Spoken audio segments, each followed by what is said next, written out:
What's up? It's your man Ameer. You're now tuned in to KillerHipHop.com. What's your name? My name is Ameer. New Rock City, man. Mount Vernon. Those two spots, because I'm in those spots every day, New York. So, for the most part, this is here. This is they say home is where the heart is, and that's where my heart is at. From the first track to the last track, how did you develop this project, and what was the blueprint behind the project? When I started the project AMEERica, I remember I had a few different names. I was gonna name it Welcome to America, like, you know, the Coming to America thing type. But it kind of changed. And Ameer is my first name, and Aka is America. So basically, the title came from me giving you my experience in this country, whether it's political, sexual, drugs, women, friends, hate, love, all those experiences that I shared thus far combined into the project. So I wanted it with a title like that. I could take it anywhere I wanted to go. It doesn't have to be in a particular zone of you making club music or you making dance music. It could be anything I wanted it to be, because it was just an embodiment at this moment of my experiences. So from the first track, which is the intro, Welcome to America, I snatched up snippets of different greats, from Muhammad Ali to Floyd Mayweather, and I took pieces of their story and to kind of paint a picture of what could have happened to me, down to Jay-Z and even to Bob Marley on the end. And then it slid into the record. In the intro, I wanted to set a tone. I wanted it to set a precedent for the rest of the records that would follow. And that was the attempt that I made when putting the project together. So I wanted it to be, I don't want to say somebody, a lot of people get it on interviews and they say I wanted it to be sonically.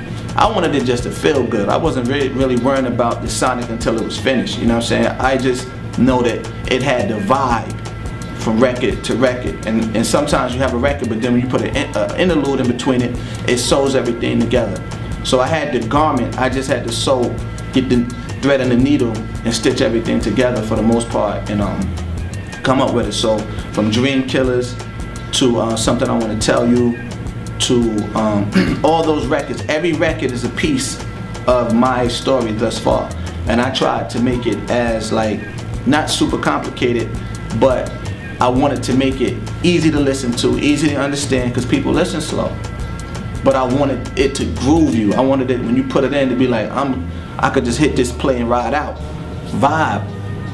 Like when I go into the studio, I don't go in there like, I'm gonna make a girl record, I'm gonna make this kind of particular record. I go in there whatever vibe I'm feeling for the day, and whatever beats I have in my email or people that sent to me, I ride out. But usually, to be honest, I always go with the producers that I know first, and everybody knows I either, not because he here, I usually go with SJ, Danny G. Those are two producers from my hometown that I always go at first. Like, I call them, if they don't got anything, yo, I ain't got nothing for you right now, then I go into my email and I start surfing through other producers. And then we all bounce records.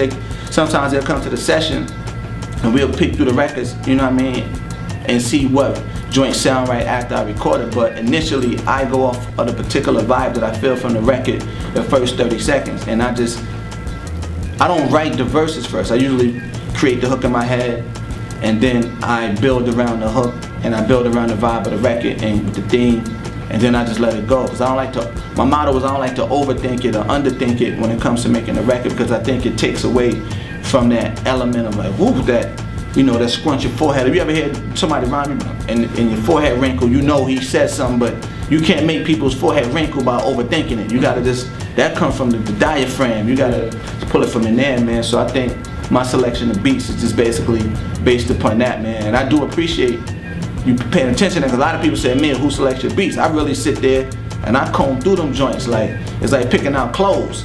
Yeah. You know, I'm looking in the mirror like, oh no, I gotta make sure the beat fits like that. So it's like finding some new kicks, man. I put on beats like I put on kicks. Like, you gotta make sure them joints fit right with the laces dripping off and all that. So that's probably one of the best parts. That feeling that you get when you hear a new beat, your head stand up on your arm, you get all these new ideas, and it takes you to that place. That's when you know it's time to lay that down. What made me want to do that record? Like, I gotta say this because my man's here, man, and I don't want to keep doing this. When I made Talk Like a Panther, I remember I recorded that record 3 times, right? The first 2 times I had a big chorus. Homeboy, my man PLX was singing on the chorus. I recorded it at the studio we had in Rochelle on Main Street. Then I recorded the record at Pop's house. Then I went to Jersey and touched it up again. But I remember when I played the record in the summertime for D.O. And this nigga looked at me, he said, man, nigga, you crazy? They gonna come kill you for that. You bugging, you keeping it too real. Yeah, you calling what? Nigga, you saying white boy saying nigga? Like, white boy saying nigga, Spanish people saying nigga, Chinese boy saying nigga. I'm not saying that I'm racist. In the lines I said, I'm not racist, I'm just stating. History states, like I said, history states, I'm the one just stating. Like, you know what I'm saying? Like, I'm not saying they can't say it. I'm just saying, like, are you a Black Panther? Like, are you gonna be down when you wanna call yourself a nigga? Are you gonna be a nigga if it go down? Like, what you gonna be? Like, that's all I'm saying. It's cool to be a nigga at times, but if you I'm just saying, like, why don't nobody want to address the issue? I don't have a problem. A word only has as much power as you give it, but the record is more controversial, I think, for the chorus alone. I think when people hear it, because everybody's asking about the record and the video is coming for that, man. That's working on that. But I think I recorded and I wanted to put it on it because I knew everybody I played it for was scared of the record. Like, yo, don't do it. So the more people said don't do it, I'm like, yeah, fuck it, I'm throwing this on there, because why would you be scared of that truth? I didn't lie in any part of the record.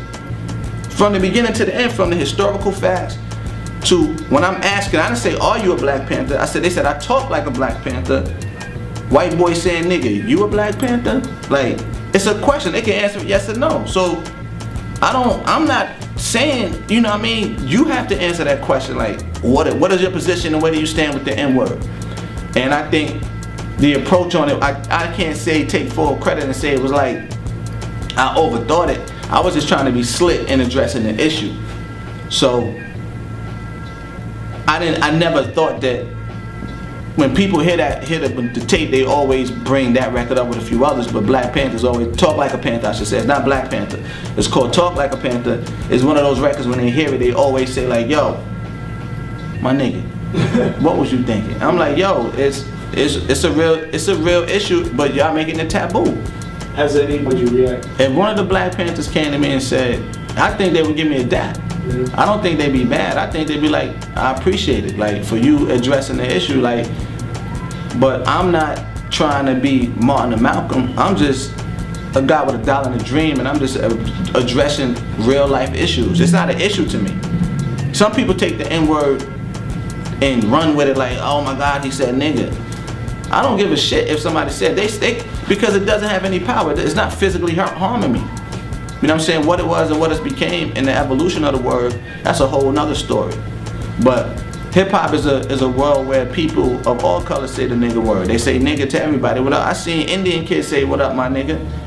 And they wasn't saying it to me, they were saying it to each other. I'm like, this is crazy. But to me, it was almost like, yo, the culture has really penetrated this deep into the fiber of how people think they should interact with each other. So it's showing you the power of hip hop. It could be, people could look at it from a negative standpoint, or they could look at it from a positive standpoint of how much it has really, and how deep it has really entered into like the whole world as a whole.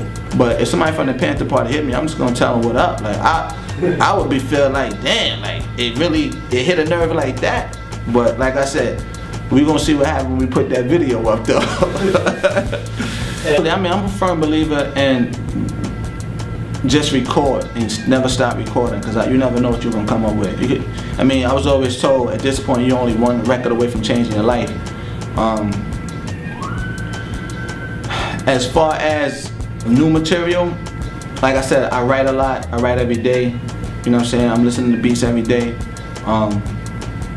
So I'm constantly creating, but we pushing the records over this AMEERica tape to the max, you know what I'm saying? Because I feel like, and I know for the spring and the summer, we have to get out here and do more shows. So if anybody want more shows, holla at me, you know what I'm saying? You can holla at my man E, we'll get in touch, but we just trying to knock out as many shows as possible. We trying to just, you know, be a voice and be one of the few truth tellers, man, and just turn it up from that standpoint. Like, So I'm here for the long haul until, you know, my lungs stop breathing, you know what I mean? So I'm always writing new music, you know what I'm saying? Coming up with new ideas, but the problem, ain't no problem. I'm just having fun, man, fuck it, you know what I'm saying? And whatever happened, as far as the tape itself, at this point, some of it is in our control as a team, and some of it is in God's hand. You understand? So, I mean, but I'm gonna do all I can in my power as a human being to make sure we get as much visibility as I can give it within my resources, you know what I'm saying? And that's all I can ask for, you know what I mean, at this point.